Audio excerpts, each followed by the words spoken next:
confirming that Hurricane Helena did have U.S. government weather weapon planes in it. Now, we already have the tracks. We already have the tail numbers. They don't even hide this crap. It just broke. It's on Infowars.com. Breaking: lawmakers briefed on weather modification tech conclude Hurricane Helena was DOD-linked weather weapon deployed against American people. Bombshell. There's Dale Whittington, who we're getting on the show, I think, tomorrow. So there you go, of Geoengineering Watch with Colonel McGregor. Let's go ahead and air these two clips back to back. The question here is, how does this hurricane's path differ from others that we've seen? I've already had a lot of people call me from the Asheville area, talk specifically about the horrendous damage, and many of them pointed out that that is not Hurricane Alley per se. It's not an area that normally attracts storms. Can you help us understand this?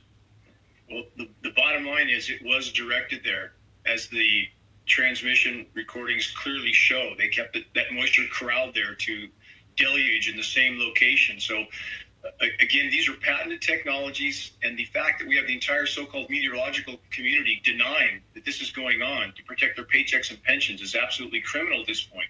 We know we have private defense contractors that are neck deep in the patents that manipulate these storms, Raytheon, Lockheed Martin. We know those two in particular do the weather modeling for the nation's weathermen, National Weather Service and NOAA. Again, both agencies have an illegal federal gag order on them. So at this point, this is an emperor has no clothes moment. That's the best description I can give for something that is so blatantly obvious and inarguable, can only be considered weather warfare at this point. And the fact that, again, the so-called science community is denying this manipulation is criminal. It's absolutely criminal, Colonel McGregor. If you can do so, could you tell us about some of your recent discussions, conversations, briefings that you've had with political leaders from the states in question that have asked you what you think? First of all, what did they specifically ask you, if you could tell us, and how did they respond to your answers?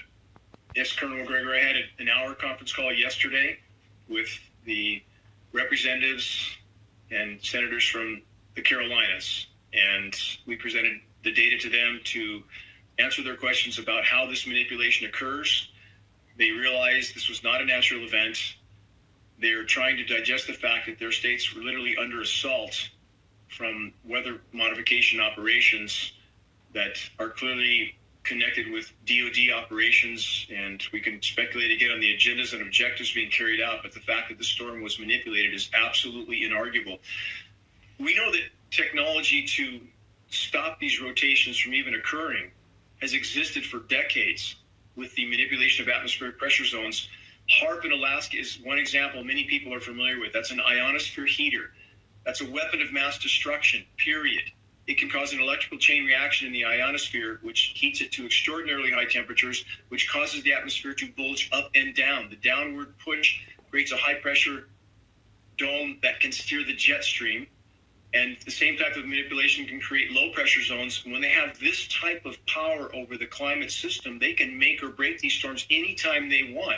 And again, what we see now is storms kept weaker as they're over the ocean because they're harder to steer until they reach the land-based network of transmitters. And then we have, Colonel McGregor, rapid intensification. You've heard that term probably a lot lately because that's how they manipulate these storms. And again, we have Acapulco last October being the extreme example. Back it up 15 seconds. And he's the head of Geoengineering Watch, Dane Whittington. He's on tomorrow for a full hour.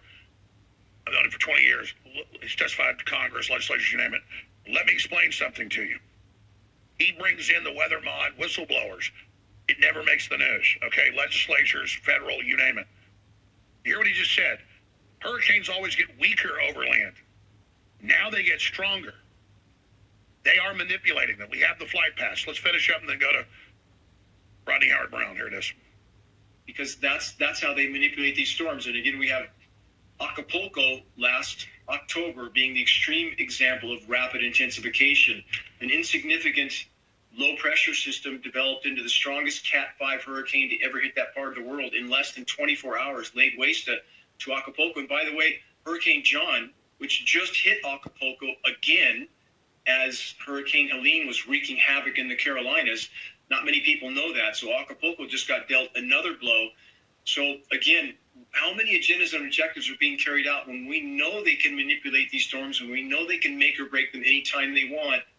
And again, I bring up the oil infrastructure in the Gulf of Mexico that seems to magically miss any sort of.